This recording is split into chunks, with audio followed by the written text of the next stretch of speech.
नमस्कार, मैं हूं संजय शर्मा। आप देख रहे हैं 4 PM न्यूज नेटवर्क। भारत में अक्सर ये कहा जाता है कि कानून सबके लिए बराबर है, लेकिन हकीकत बार बार इस दावे को झुठलाती है। जब कोई गरीब सड़क किनारे छोटी गलती करता है, पुलिस तुरंत उस पर टूट पड़ती है। लेकिन बात जब आती है देश के सबसे ताकतवर उद्योगपतियों की, तब कानून के पांव भारी हो जाते हैं। यही वजह है कि जनता पूछती है, क्या सचमुच न्याय केवल किताबों में है और अमीरों के लिए अलग कानून चलता है? यही सवाल आज फिर खड़ा हुआ है और उसके केंद्र में है मुकेश अंबानी के लाडले बेटे अनंत अंबानी और उनका तथाकथित वन्य जीव संरक्षण प्रोजेक्ट वनतारा। अनंत अंबानी ने इस प्रोजेक्ट को दुनिया के सामने एनिमल रेस्क्यू सेंटर कहकर पेश किया। विज्ञापनों की बाढ़ ला दी गई, इंटरव्यू और प्रेस कॉन्फ्रेंस की गई। देश विदेश से पत्रकार बुलाए गए और कैमरों के सामने वो हाथियों को फल खिलाते, घायल जानवरों के साथ खड़े होते, कभी किसी तोते को पानी पिलाते हुए देखे गए। बड़े बड़े मीडिया हाउस से कहा गया कि अपने संपादकों को भेजिए और एक बहुत बड़े चैनल के आज तक के करता धरता राहुल कंवल हाथियों के संग हाथियों का खाना देते हुए, खाते हुए देखे गए और उनकी बड़ी मजाक उड़ाई गई कि किसी उद्योगपतियों के यहाँ, किसी बड़े आदमी के यहाँ अब पत्रकार इस लेवल पर आ गए कि जानवरों का खाना भी उनको खाना पड़ रहा है। अनंत अंबानी कभी किसी तोते को पानी पिलाते हुए देखे गए, कभी किसी जानवर के साथ खड़े होते देखे गए। संदेश ये दिया गया कि यही जानवर, यहाँ पर जानवरों की सेवा और संरक्षण ही सर्वोपरि है।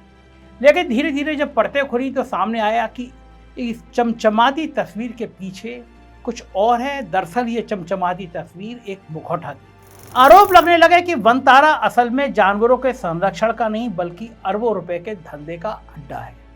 जर्मन के एक अखबार ने बाकायदा एक बड़ी रिपोर्ट भी छाप दी। कहा गया कि यहाँ हाथियों की अवैध खरीद हुई, विदेशी प्रजातियों को लाने के लिए अंतर्राष्ट्रीय कानूनों को तोड़ा गया, वन्य जीव संरक्षण अधिनियम को ठेंगा दिखाया गया और कार्बन क्रेडिट के नाम पर अरबों रुपए का खेल खेला गया। जब ये सब खुलासे होने लगे तो जनता का भरोसा डगमगाने लगा। लोग पूछने लगे कि क्या ये सेवा का केंद्र है या मुनाफे का साम्राज्य। ये कोई नया विवाद नहीं था। 2022 में भी इस पर एक जनहित याचिका सुप्रीम कोर्ट पहुंची थी, लेकिन उस समय उसे खारिज कर दिया गया। क्यों खारिज की गई? क्या उस समय सबूत कम थे या फिर कारपोरेट ताकत ने दबाव डाल दिया? ये रहस्य अभी भी बना हुआ है, क्योंकि अंबानी हैं, वो जजों को कैसे मैनेज करते हैं इसकी एक कहानी अलग से है, थोड़ी समरी में आपको बताऊंगा। लेकिन जब हाल ही में नए दस्तावेज और सबूत सामने आए तो अदालत ने इस बार इसे हल्के में नहीं लिया। सुप्रीम कोर्ट ने साफ कहा कि यह मामला महज एक प्रोजेक्ट का नहीं बल्कि पारदर्शिता और कानून की साख का है। अदालत ने तुरंत विशेष दल यानी SIT गठित कर दी और उसे आदेश दिया कि 12 सितंबर तक रिपोर्ट दाखिल की जाए और 15 सितंबर को अगली सुनवाई में पूरी सच्चाई रखी जाए। इस SIT की अध्यक्षता कर रहे हैं पूर्व सुप्रीम कोर्ट के जस्टिस जेल मिश्र। यह आदेश अपने आप में ऐतिहासिक था, क्योंकि शायद पहली बार भारत का सबसे ताकतवर कारोबारी परिवार इस तरह से न्यायिक जांच के घेरे में आया। जब SIT की टीम एक्टिव हो गई तो मीडिया का जमावाड़ा लग गया। वो गेट वनतारा का, जिसे अब तक अवैध किला माना जाता था, अंदर केवल वही लोग जा सकते थे जिनकी पहचान पहले से तय होती थी, लेकिन पहली बार कानून के हाथ यहाँ तक पहुंचे। बताया जाता है कि टीम ने दस्तावेज मांगे, कितने जानवर खरीदे गए, किससे खरीदे गए, किस कीमत पर खरीदे गए, अंतर्राष्ट्रीय परमिट दिखाने को कहा गया, विदेशी फंडिंग और दान के कागजात मांगे गए, मेडिकल रिपोर्ट्स का मिलान किया गया कि कितने जानवर ठीक हुए और कितने मरे। और मीडिया रिपोर्ट्स बताती है कि SIT को यहाँ गंभीर अनियमितताएं मिली। यही बात सबसे डराने वाली है। अगर ये केवल जानवरों की देखभाल का केंद्र होता तो यहाँ सब कुछ पारदर्शी होता, लेकिन यहाँ कागजात में गड़बड़ी मिली, पैसों के लेन देन में गड़बड़ी मिली और ये शक गहराता गया कि मामला सिर्फ जानवरों तक सीमित नहीं बल्कि मनी लॉन्ड्रिंग और टैक्स चोरी से भी जुड़ा हुआ है। अनंत अंबानी की छवि लंबे समय से एनिमल लवर के रूप में गढ़ी जाती रही है। उनकी तस्वीरें बार बार मीडिया में फैलाई गई ताकि ये संदेश आए कि वो सिर्फ उद्योगपतियों का, किसी बड़े उद्योगपति का बेटा नहीं है, बल्कि वो एक संवेदनशील इंसान भी है। लेकिन अगर ये छवि सच्ची है तो फिर क्यों इस प्रोजेक्ट पर ऐसे गंभीर आरोप लगाए जा रहे हैं? क्या अवैध व्यापार और फर्जी कागजात की बात सामने आई? ये गलत है। क्या ये सब इस तरह की इमेज बनाना केवल इमेज बिल्डिंग का हिस्सा था?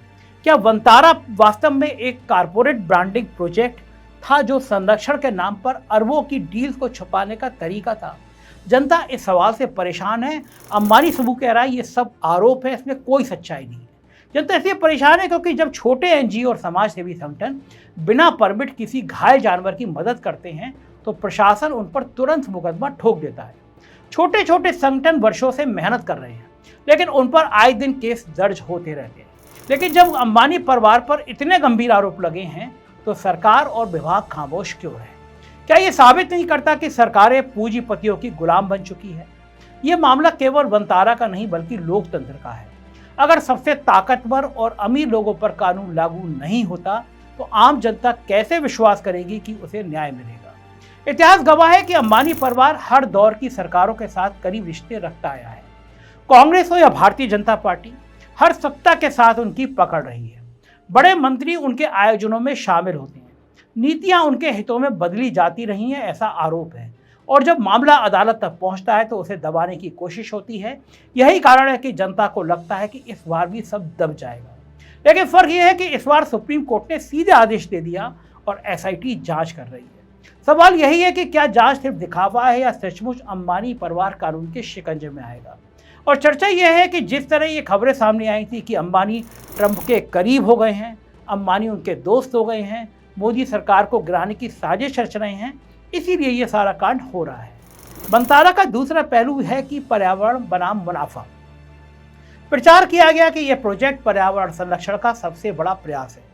कहा गया कि यह जानवरों की सेवा का मंदिर है, लेकिन रिपोर्ट कहती हैं कि यहाँ कार्बन क्रेडिट्स का धंधा जोर पर चल रहा है। जानवरों और जंगलों का नाम लेकर अरबों की डील्स हो रही है। अंतर्राष्ट्रीय कंपनियों से सौदे हो रहे हैं और उसका सीधा फायदा रिलायंस समूह को मिल रहा है।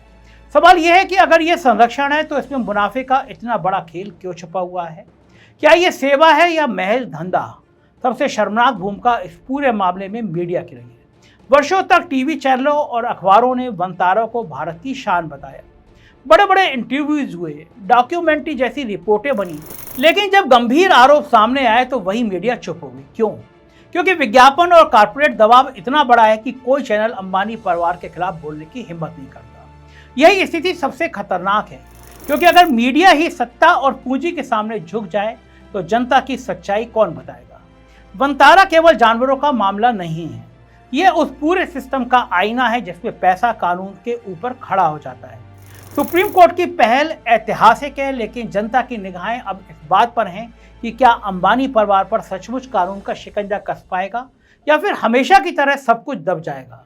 अगर इस बार भी मामला दब गया तो जनता का भरोसा न्यायपालिका पर से फिर हिल जाएगा। लेकिन अगर एसआईटी ने सच्चाई उजागर कर दी तो ये लोकतंत्र की जीत होगी और ये साबित होगा कि चाहे कोई कितना भी ताकतवर क्यों ना हो, कितना ही पैसे वाला क्यों ना हो, कानून के सामने सब बराबर हैं। एसआईटी की मौजूदगी ने अंबानी परिवार के भीतर बेचैनी पैदा कर दी है। जो परिवार हमेशा से खुद को कानून के ऊपर मानते आया, उसे पहली बार महसूस हुआ कि न्यायपालिका का शिकंजा सचमुच कस सकता है। अंदर की खबरें यही बताती हैं कि रिलायंस समूह की कानूनी टीम दिन रात सक्रिय है। हर दस्तावेज को नए सिरे से तैयार कराया जा रहा है, हर सवाल का बचाव ढूंढा जा रहा है और हर गवाह पर नजर रखी जा रही है। लेकिन जितनी कोशिश बचाव के लिए हो रही है, उतना ही जनता के मन में शक गहराता जा रहा है कि अगर सब कुछ सही होता तो इतना घबराने की जरूरत ही क्यों पड़ती। एसआईटी के सामने सबसे बड़ी चुनौती यही है कि उसे सच तक पहुंचना है और सच तक पहुंचना आसान नहीं है, क्योंकि यह मामला महज जानवरों के संरक्षण का नहीं बल्कि अरबों की अंतर्राष्ट्रीय डील्स का है। कार्बन क्रेडिट्स, विदेशी दान, कंपनियों के साथ समझौते, इन सब का जाल इतना बड़ा है कि उसमें उलझकर सच्चाई दब सकती है। लेकिन अदालत की निगरानी ने थोड़ी उम्मीदें जताई हैं। अगर सुप्रीम कोर्ट हर कदम पर पूछताछ करता रहा तो शायद ये मामला कहीं खो नहीं पाएगा, सच सामने आएगा। अनंत अंबानी की भूमिका भी अब सवालों के घेरे में है। प्रचार में उन्हें पशु प्रेमी के तौर पर दिखाया गया, लेकिन एसआईटी को जो दस्तावेज मिले हैं उनमें उनका नाम सीधे कई सौदों से जुड़ा बताया जाता है, ऐसा सूत्रों का कहना है। बात की पुष्टि अभी नहीं हुई है। कहा जा रहा है कि विदेशी हाथियों की खरीद के समझौते उनके निर्देश पर खड़े हुए। सवाल यह हुआ कि अगर ये सब कानूनी तौर पर सही था तो फिर कागजों में इतनी गड़बड़ी की बात की चर्चा क्यों हो रही है? यही वजह है कि अब अनंत अंबानी की वो बनाई छवि भी टूट रही है, जिसे वर्षों से मीडिया के जरिए सजाया गया था। शादी का इवेंट आप सब भूले नहीं होंगे, उसकी कहानी किसी अगले एपिसोड में। सत्ता और कारपोरेट का गठजोड़ इस जांच की सबसे बड़ी बाधा है। ये सबको पता है कि अंबानी परिवार का प्रभाव केवल व्यापार तक सीमित नहीं है, राजनीति में उनकी पकड़ रही है। प्रधानमंत्री जी किसी जमाने में उनके बहुत करीबी दोस्त थे, ये बात अलग है। आजकल अंबानी ट्रंप के दोस्त हो गए हैं। चुनावी फंडिंग से लेकर नीतियों के निर्माण तक हर जगह अंबानी का दखल माना जाता है। यही कारण है कि अब तक किसी बड़े राजनीतिक दल ने इस मामले पर खुलकर कुछ नहीं कहा। हर कोई खामोश है क्योंकि सबको डर है अगर उन्होंने अंबानी परिवार के खिलाफ बोला तो चुनाव में उनके चंदे पर असर पड़ेगा। लेकिन जनता ये सब देख रही है। लोग महसूस कर रहे हैं कि अगर राजनीति और पूंजी का यह गठजोड़ ऐसे ही चलता रहा तो लोकतंत्र नाम की चीज बस कागजों में रह जाएगी। आम लोगों के लिए कानून का शिकंजा कड़ा है, लेकिन ताकतवर के लिए कानून सिर्फ औपचारिकता बनकर रह जाएगा। यही असली चिंता है, यही असली डर है। इस मामले ने अंतर्राष्ट्रीय स्तर पर भी भारत की छवि पर सवाल खड़े कर दिए हैं। विदेशी अखबारों और अंतर्राष्ट्रीय संगठनों ने रिपोर्टिंग शुरू कर दी है। ये सवाल उठाया जा रहा है कि क्या भारत में सचमुच वन्य जीव संरक्षण को गंभीरता से दिया जाता है, या फिर यह भी कि पूंजीपतियों के हाथों का खिलौना बन चुका है। अगर सबसे बड़े उद्योगपति परिवार पर ऐसे आरोप साबित होते हैं तो ये भारत के लिए शर्मनाक होगा। और अगर आरोप साबित नहीं भी होते लेकिन जांच अधूरी छोड़ दी जाती है तो भी ये संदेश जाएगा कि भारत में अमीरों के खिलाफ न्याय पाना असंभव है। वन्यजीव कार्यकर्ताओं और पर्यावरण प्रेमियों ने इस मुद्दे पर आवाज बुलंद की है। कई संगठनों ने प्रेस कॉन्फ्रेंस करके कहा है कि अगर एसआईटी ने निष्पक्ष जांच नहीं की तो वे अंतर्राष्ट्रीय मंचों पर यह मुद्दा उठाएंगे। उनका कहना है कि जानवरों का इस्तेमाल केवल मुनाफे के लिए किया जा रहा है और ये किसी भी सब समाज के लिए शर्म की बात है। सोशल मीडिया पर भी यह मुद्दा तेजी से फैल रहा है। हजारों लोग सवाल पूछ रहे हैं कि आखिर इतने वर्षों से वनतारा की असलियत क्यों छिपाई गई? क्या जमीन के मामले गलत तरीके से दिए गए और उनका सच क्यों नहीं बताया गया? अंबानी परिवार की कोशिश यही है कि किसी तरह इस विवाद को समय के सहारे कमजोर कर दिया जाए। वो जानते हैं कि भारत में लंबी जांच अक्सर जनता की याददाश्त मिटा देती है। यही वजह है कि कानूनी टीम मामले को खींचने की रणनीति पर काम कर रही है। बार बार नए दस्तावेज पेश किए जा रहे हैं, हर सुनवाई में नए मुद्दे उठाए जा रहे हैं ताकि समय बीते और जनता का ध्यान बढ़ जाए। लेकिन सुप्रीम कोर्ट ने जब रिपोर्ट की समय सीमा तय कर दी है तो यह रणनीति शायद काम न कर पाए। इस बीच मीडिया की भूमिका और भी संदिग्ध हो गई है। कुछ चैनलों ने शुरू में हिम्मत दिखाते हुए इस मामले पर रिपोर्टिंग की, लेकिन वो भी अब धीरे धीरे चुप हो गए। कहा जा रहा है कि रिलायंस समूह ने भारी भारी विज्ञापन, हजारों करोड़ के विज्ञापन देते हैं, इसलिए मीडिया खामोश हो गई है। यही लोकतंत्र की सबसे बड़ी विडंबना है कि जनता के लिए सच्चाई बताने वाला चौथा स्तंभ भी अब खरीदा जा सकता है। जब मीडिया बिक चुका हो, राजनीति खामोश हो और नौकरशाही दबाव में हो, तब केवल न्यायपालिका से ही उम्मीद बचती है। लेकिन अगर न्यायपालिका भी डगमगा गई तो फिर लोकतंत्र का अस्तित्व ही खतरे में पड़ जाएगा। जनता अब ये मानने लगी है कि मामला किसी एक प्रोजेक्ट का नहीं बल्कि पूरे सिस्टम का है। अगर अंबानी जैसे ताकतवर लोगों पर कार्रवाई हो सकती है तो ये एक ऐतिहासिक मिसाल होगी, लेकिन अगर वो बच गए तो ये जनता के विश्वास पर सबसे बड़ा आघात होगा। एसआईटी की जांच जैसे जैसे आगे बढ़ रही है वैसे वैसे साफ हो रहा है कि मामला केवल जानवरों का नहीं बल्कि पूरे सिस्टम का है। हर फाइल में, हर गवाह के बयान में और हर दस्तावेज में कहीं ना कहीं ताकत और पैसे की गंध महसूस की जा रही है। ये मामला इस बात का सबूत है कि भारत में सत्ता और पूंजी कैसे मिलकर कानून को कमजोर कर देते हैं। लेकिन इस बार जनता की नज़र सिर्फ इस जांच पर नहीं बल्कि सुप्रीम कोर्ट के हर फैसले पर है। लोग देख रहे हैं कि क्या न्यायपालिका सचमुच निष्पक्ष खड़ी रह सकती है या फिर वह भी दबाव के बोझ तले झुक जाएगी। अनंत अंबानी और उनके समर्थक लगातार ये दिखाने की कोशिश कर रहे हैं कि वनतारा एक सामाजिक और पर्यावरणीय मिशन है। सोशल मीडिया पर उनके प्रचारक कह रहे हैं कि जो भी सवाल उठाता है वो विकास और संरक्षण का विरोधी है, क्योंकि इसका उद्घाटन माननीय प्रधानमंत्री जी ने किया और आप जानते हैं प्रधानमंत्री देश में किसका विकास उठाते हैं। तो ये लोग कह रहे हैं कि अगर ये सवाल उठा रहा है तो वो विकास संरक्षण का विरोधी है, लेकिन सवाल उठाने वाले कार्यकर्ता कहते हैं ये मिशन नहीं बल्कि धोखाधड़ी है। क्योंकि अगर ये सच्चा मिशन होता तो कागजों में इस तरह की बात सामने क्यों आती, दस्तावेजों में गड़बड़ी की चर्चा क्यों होती और विदेशी फंडिंग के स्रोत इतने संदिग्ध क्यों होते। असलियत यह है कि यह पूरा प्रोजेक्ट एक सुनियोजित ग्रीन वॉशिंग का तरीका है जिसमें संरक्षण के नाम पर अरबों की डील छुपाई जाती है। भारत का आम नागरिक जब यह सुनता है तो उसका गुस्सा और बढ़ता है। लोग कहते हैं अगर किसी छोटे किसान ने खेत में आए किसी घायल हिरन को घर पर रख लिया होता तो प्रशासन तुरंत उसके खिलाफ केस दर्ज कर देता, लेकिन वही प्रशासन अंबानी परिवार के सामने खामोश क्यों है। कई हाथियों की मौत संदेह में है, मामला हाई कोर्ट तक पहुंचा, लोगों का गुस्सा बढ़ा, लेकिन मामला फिर वही दबा दिया गया। ये दोहरी रवैया, ये दोहरा चरित्र जनता को सबसे ज़्यादा चोट पहुंचाता है। यही वो जगह है जहां लोकतंत्र और कानून की असली परीक्षा होती है। इस बीच ये भी खबरें आ रही हैं कि अंबानी परिवार के करीबी लोग जांच को प्रभावित करने की कोशिश कर रहे हैं। कितनी सच है कितनी गलत है मैं कह नहीं सकता। अधिकारियों पर दबाव डालने की बात सामने आ रही है, मीडिया को पैसे के बल पर चुप कराने की बात सामने आ रही है और राजनीतिक गलियारों में पैरवी की जा रही है कि मामला धीरे धीरे कमजोर कर दिया जाए। लेकिन सुप्रीम कोर्ट का सख्त रुख इस समय एकमात्र उम्मीद है। अदालत ने साफ कहा है कि एसआईटी को किसी भी तरह के बाहरी दबाव में नहीं आना चाहिए और हर तथ्य अदालत के सामने रखना चाहिए। जांच से ये भी संकेत मिल रहे हैं कि विदेशी कंपनियों से जो कार्बन क्रेडिट्स के सौदे किए गए उनमें भारी अनियमितताएं हुई हैं। इन सौदों के जरिए अरबों रुपए भारत में आए, लेकिन उनका इस्तेमाल जानवरों की सेवा में नहीं बल्कि दूसरे जगह किया गया।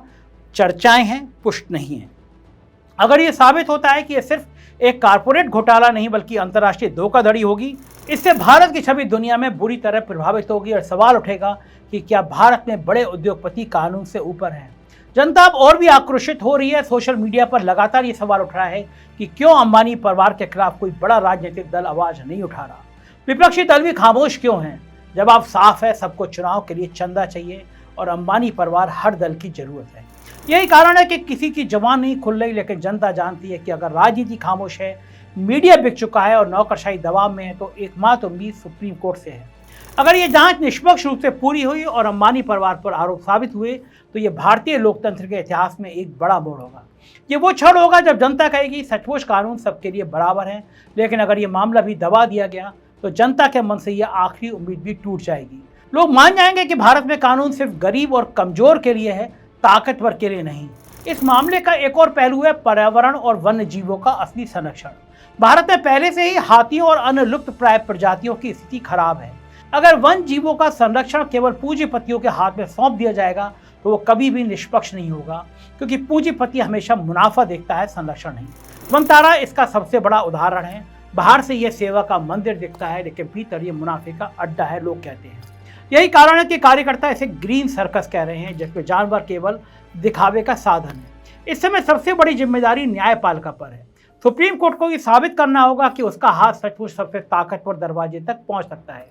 एसआईटी की रिपोर्ट अगर निष्पक्ष और सख्त आई तो ये एक क्रांतिकारी क्षण होगा, लेकिन अगर रिपोर्ट कमजोर आई या फिर उसे दबा दिया गया ये तो लोकतंत्र की साख हमेशा के लिए गिर जाएगी।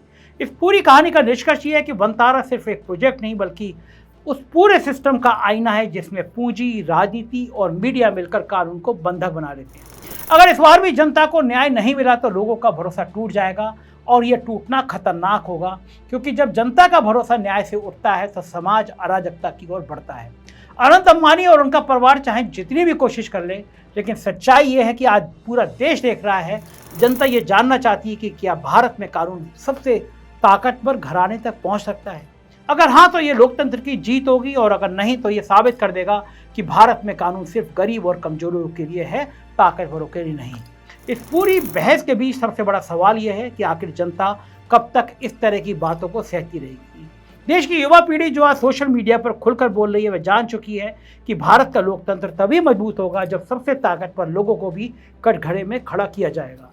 विश्वविद्यालयों में, शहर के चौक चौराहों पर और गांव के पंचायत घरों में अब ये चर्चा होने लगी है कि अगर अंबानी जैसे घराने को छोड़ दिया गया तो आने वाली पीढ़ियां कभी भी न्यायपालिका पर भरोसा नहीं करेंगी। यह आवाज़ धीरे धीरे गूंज बन रही है और यह गूंज आने वाले दिनों में सरकारों के लिए सबसे बड़ा खतरा बनेगी।